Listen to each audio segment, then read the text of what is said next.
Page 79. Now, as you know, the ayin, is the innermost point, which itself is the source of the light.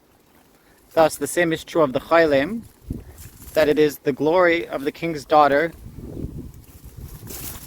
in the inner chamber.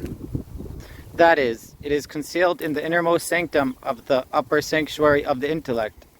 That is, it is the innermost sanctum and source of the intellect, the ultimate intention and grasp of which cannot be fully and truly comprehended or attained by any level of novel created being. Know then that the eye of the Chashmal, Ein HaChashmal, is only graspable through the Chashmal 378, which is the Chaylim Tseirei 378. That is, the Chaylim is the ayin, and source relative to the Tseirei. In other words, the Chaylim is what moves the 10th aspect of the intellect, whereas the 10th aspect of the intellect is within the category of novel creation and created beings. For it is from the true reality of the Chaylim 78 that the Holy One, blessed is He, brought forth the intention and placed the man that He had formed there.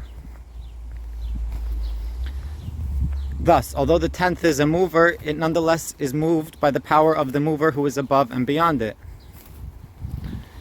It is in this manner that you should likewise understand that the Shva Kamatz 533 is like the eye of the Chashmal, Ke'ein HaChashmal 533, but is not the actual eye of the Chashmal, Ein HaChashmal.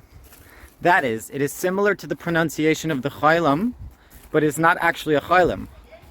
Contemplate the matter of the Shva Kamatz and understand that the vowel Shva is always like a servant who runs before kings, and that the Kamatz is the conclusion of the running, all of which is dependent on the Chaylim.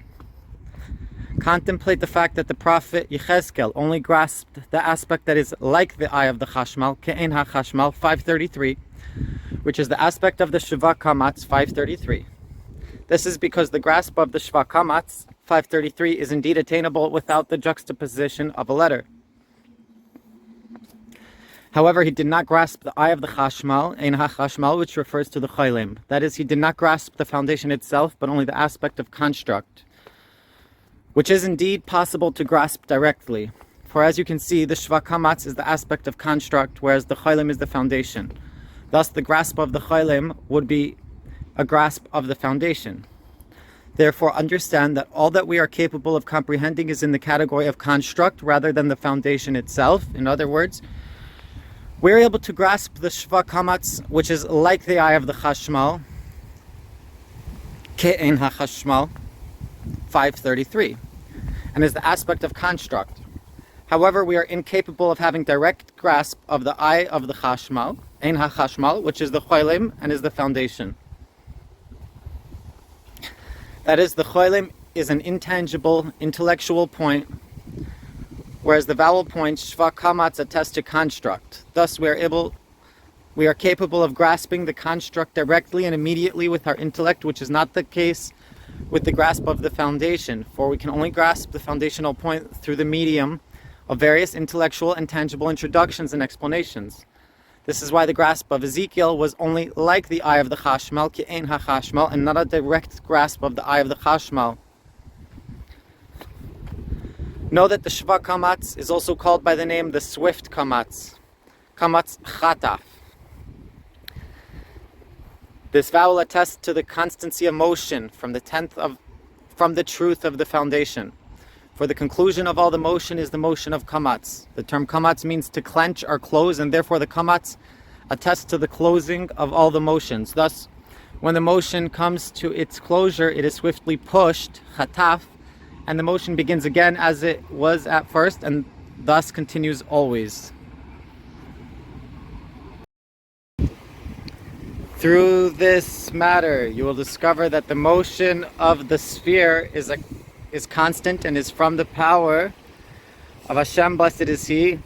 In other words, although the motion arrives at the Kamatz, it does not cease, but instead is swiftly pushed, Chataf, and picks up speed. All this because its motion is drawn from the truth of the Chaylim 78.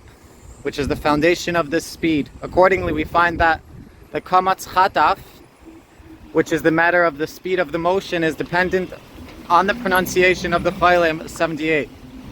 Likewise, you will notice that the motion of kamatz chataf is read swiftly, since it is moved by the power of a mover that moves it. Contemplate and understand what we have included here regarding the matter of the kamatz chataf, in that it refers to a clenching, kamitza, and swiftness, chatifa, of the motion. In other words, when the motion comes to a conclusion, kamitza, it immediately picks up speed, and swiftly, chatuf, begins again. With these matters in mind, understand the relationship between the vowel kamatz chataf and the pronunciation of the chaylim, and that the constancy of motion is drawn from the reality of the chaylim 78.